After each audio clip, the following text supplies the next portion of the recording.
Good morning student. Today we are going to study our new chapter structure of atom. lesson number 4 है। तो last lesson के अंदर हमने पढ़ा था कि जो मैटर जो है वो छोटे छोटे पार्टिकल का बना हुआ है, उसे बोला जाता है एटम। उसे क्या बोला गया है? एटम। और डाल्टन ने भी एटम के बारे में थ्योरी दी है, डाल्टन एटॉमिक थ्योरी। लेकिन क्वेश्चन अपना ये अराइज होता है कि एक मैटर के जो एटम होते हैं वो कैसे दूसरे मैटर के एटम से डिफरेंट होते हैं। Why the atom of one element different from the other atoms, यानी कि एक एटम जो है दूसरे एटम से किस प्रकार से डिफर करता है। या फिर are atom are really individual, क्या एटम जो है वो रियली में इंडिविजुअल है। कुछ ऐसे क्वेश्चन के जो आंसर है इस लेसन के दौरान पढ़ेंगे। क्योंकि देखो डाल्टन ने एटॉमिक थ्योरी दी थी, उस थ्योरी में क्या कहा था? उस थ्योरी में ये बोला था कि एटम जो है इंडिविजुअल पार्टिकल है जिसको हम फर्दर डिवाइड नहीं कर सकते। लेकिन इस लेसन के अंदर हमने इन्हीं दोनों क्वेश्चन के बारे में पढ़ना है। लेकिन डाल्टन की एटॉमिक थ्योरी क्या थी? वो फेल हो गई थी। क्यों फेल हो गई थी? क्योंकि देखो यहाँ पर फर्स्ट पॉइंट में लिख रखा है drawback of Dalton atomic theory, यानी कि एटॉमिक थ्योरी का फेल होने का कारण। एटम जो है उसने बोला था atom individual particle, but later on it was proved that atom can be sub divided into sub atomic particle that is electron, proton and neutron. कि उसने बताया था कि एटम इंडिविजुअल पार्टिकल, लेकिन बाद में ये प्रूव हो गया था कि एटम जो है वो उसको सब डिवाइड कर सकते हैं। उसके अंदर कुछ एक सब एटॉमिक पार्टिकल प्रेजेंट है, इलेक्ट्रॉन, प्रोटॉन और न्यूट्रॉन प्रेजेंट है। या फिर उसने ये बताया था कि मान लीजिए कोई सोडियम एलिमेंट है और सोडियम एलिमेंट के अंदर क्या होंगे? सोडियम एटम होंगे। और ये सभी के सभी मान लीजिए सोडियम एलिमेंट है और ये क्या है? सोडियम एटम्स मान लीजिए। तो ये एटम और ये एटम की जो ये जो एटम है ये दोनों के दोनों क्या होंगे? बिल्कुल सेम होंगे। लेकिन ऐसा नहीं है कि कोई भी एक एलिमेंट है उसके जो एटम्स हैं उनके अंदर भी क्या होगा? कोई ना कोई डिफरेंस होगा, कोई ना कोई एक दूसरे से वो डिफर करेंगे। तो इसी वजह से डाल्टन एटॉमिक थ्योरी क्या हो गई थी? फेल हो गई थी। तो देखो इलेक्ट्रॉन की डिस्कवरी, सबसे पहले डिस्कवरी ऑफ इलेक्ट्रॉन की डिस्कवरी किसने की थी? जे थॉमसन ने की थी। कि उसने क्या किया था? उसने लिया था एक ट्यूब ली थी, क्रोक ट्यूब। क्रोक नाम का साइंटिस्ट था, वो ट्यूब ली थी नियर अबाउट 60 सेंटीमीटर की ट्यूब थी जिसके पास कैथोड और एनोड था। तो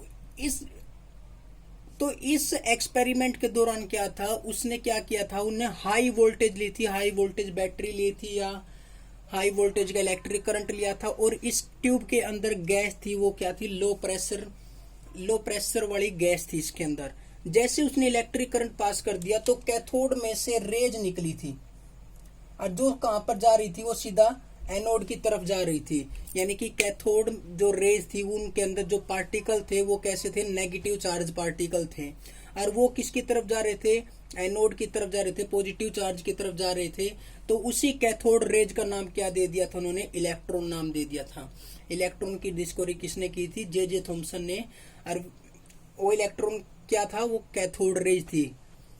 उसके बाद प्रोटॉन की डिस्कवरी किसने की थी? प्रोटॉन की डिस्कवरी की थी ई गोल्डस्टीन ने। बिल्कुल सेम एक्सपेरिमेंट अडॉप्ट किया था कि उसके अंदर जो गैस थी, देखो यहाँ पर जो कैथोड रेज निकल रही थी वो इस ट्यूब के अंदर जो गैस थी उसको आयनाइज कर रहा था। आयनाइज का मतलब कि उसके अंदर के जो इलेक्ट्रॉन्स है वो पॉजिटिव की तरफ भाग गए थे और जो पॉजिटिव बच गया और उन पॉजिटिव का नाम दे दिया था कैनाल रे। यहाँ पर जो पॉजिटिव, क्योंकि देखो गैस आयनाइज का मतलब क्या है? कि पॉजिटिव और नेगेटिव को अलग करना। तो सीधी सी बात है, जो कैथोड रेज निकली थी वो इलेक्ट्रॉन को पॉजिटिव टर्मिनल की तरफ लेके गई और जो बाकी बच गए थे पार्टिकल, पॉजिटिव पार्टिकल बच गए थे, वो कैथोड पर की तरफ भागने लगे थे। तो इसी वजह से उन पॉजिटिव पार्टिकल का नाम दे दिया था कैनाल रेज। और उस कैनाल रेज के अंदर के जो पार्टिकल है वो क्या थे? प्रोटॉन। यानी कि पॉजिटिव चार्ज रेडिएशन होती है discovered by the E Goldstein. तो प्रोटॉन की डिस्कवरी किसने की थी? ई गोल्डस्टीन ने की थी। तो उसके बाद अगला क्वेश्चन अराइज होता है कि एटम के अंदर इलेक्ट्रॉन, प्रोटॉन, न्यूट्रॉन है वो कैसे अरेंज होते हैं। उनकी अरेंजमेंट के बारे में वेरियस अटेम्प्ट आए थे।